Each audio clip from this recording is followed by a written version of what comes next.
En este video vamos a explicar el funcionamiento del PBL número 8, el cual consiste en la implementación de un amplificador de emisor común. Para comenzar, explicaré la manera simplificada de cómo es el análisis de un circuito de amplificador emisor. Para comenzar, ¿por qué es llamado amplificador de emisor común? Bueno, esto se debe a que nuestro emisor del transistor está directamente conectado a la tierra común de nuestro circuito. Como podemos ver, aquí están las otras tierras.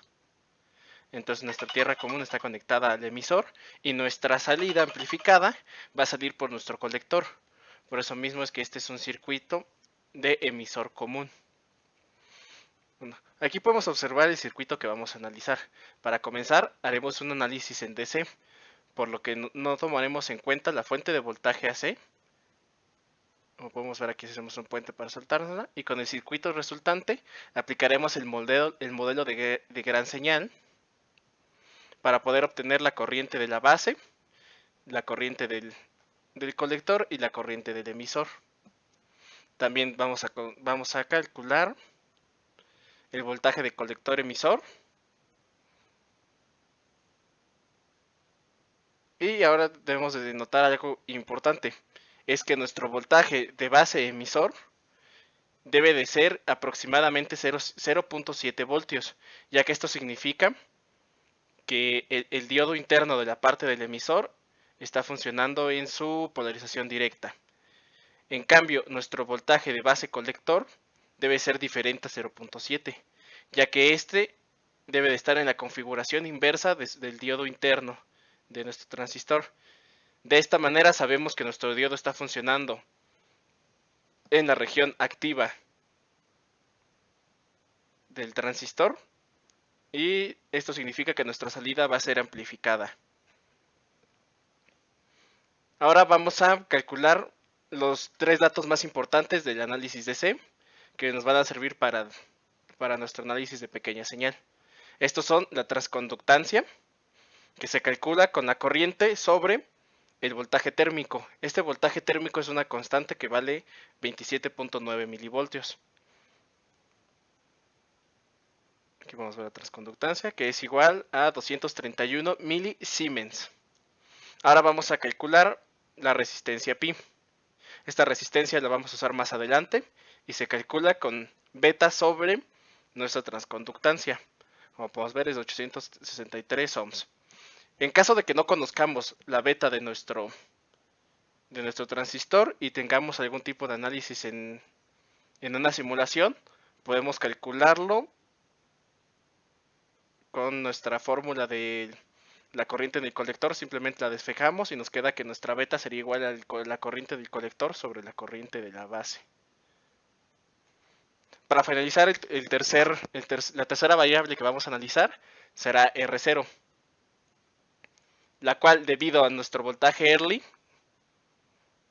esta tiende a infinito. Una vez terminado el análisis de gran señal, pasaremos al análisis de pequeña señal. Para este usaremos el modelo pi. Por esto mismo es que necesitamos calcular la resistencia pi. En este modelo tenemos una fuente de corriente en el colector que depende de la transconductancia y del voltaje pi. Para este análisis ignoraremos las fuentes de voltaje en DC. Podemos ver, ambas están saltadas. Por lo cual nuestro circuito ya con el modelo de pequeña señal se vería de esta manera. En este punto es importante que delimitemos esto que se llama la black box y dejemos fuera de ella lo que es nuestro voltaje de entrada y que nuestra salida sea un circuito abierto. Esto lo usaremos más adelante para poder calcular las impedancias de entrada y de salida. El punto del modelo de pequeña señal es que encontremos tres variables. Una de ellas es la ganancia, la cual es la diferencia entre nuestra salida y nuestra entrada, que se puede calcular con la siguiente fórmula. Un parámetro importante en esta fórmula es el voltaje de pi, el cual calculamos aquí como un divisor de voltaje. Desde este punto podemos observar que vamos a tener una ganancia baja, ya como es directamente proporcional a nuestro voltaje pi. Como nuestra multiplicación es menor a 1, esto va a reducir el valor de nuestra ganancia. Ahora sí, la fórmula de la ganancia, como podemos ver, tiene un signo menos. Esto significa que nuestra salida va a estar desfasada 180 grados. Y lo demás simplemente es nuestra transconductancia multiplicada por nuestra resistencia en el colector multiplicada por nuestro voltaje pi. Aquí tenemos una notación de que si nuestra resistencia en la base es mayor que la resistencia en pi, significa que no vamos a tener una gran amplificación de la salida. Aquí tenemos nuestro resultado de la ganancia. Y esta magnitud de ganancia necesitamos convertirla a decibeles. Para eso usamos esta fórmula que es 20 logaritmo de la magnitud. Esta magnitud nos da aproximadamente 13.9 decibelios.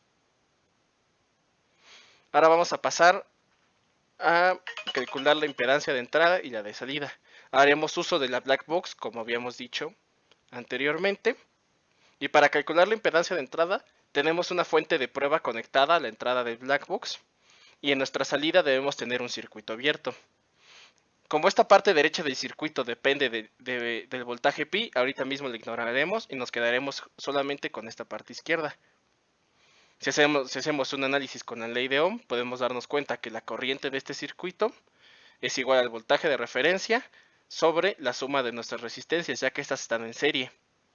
Si despejamos este modelo para que nos quede en términos del voltaje sobre la corriente de referencia, nos va a dar como resultado que nuestra impedancia vista a la entrada es la suma de la resistencia en la base más la resistencia pi, que es igual a 10.863 kiloohms.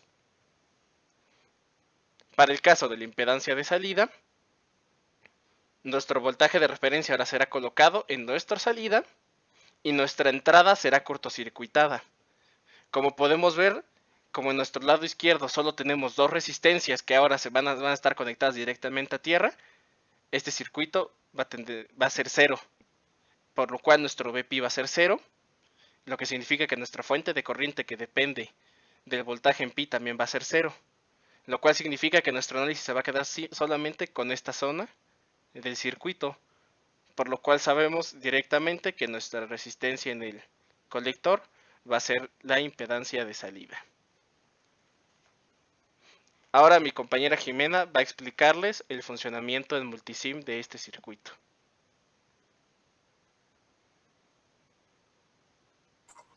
Ahora tenemos nuestro circuito en multisim. Como ya había comentado mi compañero, conectado a la base de nuestro transistor vamos a tener nuestro voltaje de entrada conectado a una resistencia. En nuestro emisor vamos a estar conectados directamente a tierra y el colector va a ser el voltaje de salida. Como podemos ver en la simulación, el voltaje de entrada está escalado a 50 milivolts, con un voltaje pico de aproximadamente 140 milivolts. En cambio, el voltaje de salida está escalado a 200 milivolts, con un voltaje pico de 700 milivolts. Además de esto, podemos observar que cada una de ellas están inversas. Esto se debe al desfasamiento que ya había comentado mi compañero, que es de 180 grados.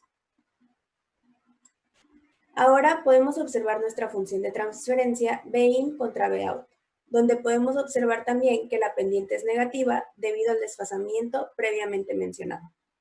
Ahora continuará mi compañero Sebastián. Por último, se analizará el diagrama de Bode de nuestro circuito de emisor común, en el cual podemos apreciar que a diferencia de los anteriores se encuentra conectada una carga que será conectada desde el colector a tierra, la cual analizaremos su comportamiento posteriormente. El diagrama de Bode nos permite ver nuestra área de operación de nuestro circuito con su magnitud en función de la frecuencia. Nuestra magnitud es de aproximadamente 14 decibeles y sin carga esta llega a una frecuencia máxima con un valor aproximado de 503 kHz. Esto tomando en cuenta que se puede operar todavía a niveles de 3 decibeles por debajo de nuestro valor normal. Sin embargo, cuando nosotros añadimos una carga, que como se puede apreciar en este ejemplo es de 1 microfaradio, el diagrama de Bode nos brinda un ancho de banda reducido, con la misma magnitud, pero con un valor de frecuencia mucho menor, que ya no está en el dominio de los kilohercios, sino que solo en los hercios. En este caso se ve aproximadamente de 634 Hz. Con esto, entonces se llega a que nuestro ancho de banda es inversamente proporcional a la carga añadida. Por otra parte, cuando se ve el diagrama de Bode de fase, en ella se muestran los 180 grados a los que opera nuestro circuito. Si quisiéramos ver nuestro límite de operación, sería buscar en donde los grados sean aproximadamente 135, ya que en la frecuencia de corte se produce un desfase de 45 grados, y esos son los que al restárselos a 180 nos da como un resultado 145. Como se puede apreciar, nuestra frecuencia sería aproximadamente de 382 Hz. A continuación van las conclusiones. Mi conclusión para esta práctica es que pude repasar un poco mis conocimientos acerca del análisis de circuitos en AC y DC, en este caso usando el modelo de gran señal y pequeña señal. También se introdujeron en mi conocimiento nuevos términos como es la transconductancia y también aprendí por qué nuestro transistor debe llamarse transconductor, debido a que este recibe voltaje y nuestra salida que nos entrega en corriente. Para ahora las conclusiones de mi compañera Jimena. Mis conclusiones también son parecidas debido a que pude repasar mis temas, además de que entendí la importancia de los análisis de circuitos, porque en muchas ocasiones nos vamos directamente a la simulación sin saber qué es lo que va a pasar anteriormente, entonces llegamos a una conclusión que ni siquiera sabemos si es o no es correcta. En este caso, la simulación nos ayuda a comprobar que todos los análisis que habíamos realizado previamente eran los correctos. Y al agregar la carga, comprendimos un nuevo concepto que es cómo podemos ir moviendo nuestro ancho de banda. Y a continuación, mi compañero Sebas. Por mi parte, entendí aún más el modelo de gran y pequeña señal, ya que como tal nunca me habían explicado el porqué de las fórmulas. Sin embargo, con esta práctica entendí el análisis realizado por cada componente. Así, a pesar de haberse modificado el diagrama del circuito, se sabrá cómo proceder a dar solución a este. Por otra parte, el diagrama de Bode es de gran ayuda visual a la hora de apreciar el comportamiento de la magnitud y de la fase, así como para poder obtener de forma rápida las regiones en las que opera nuestro circuito. Gracias.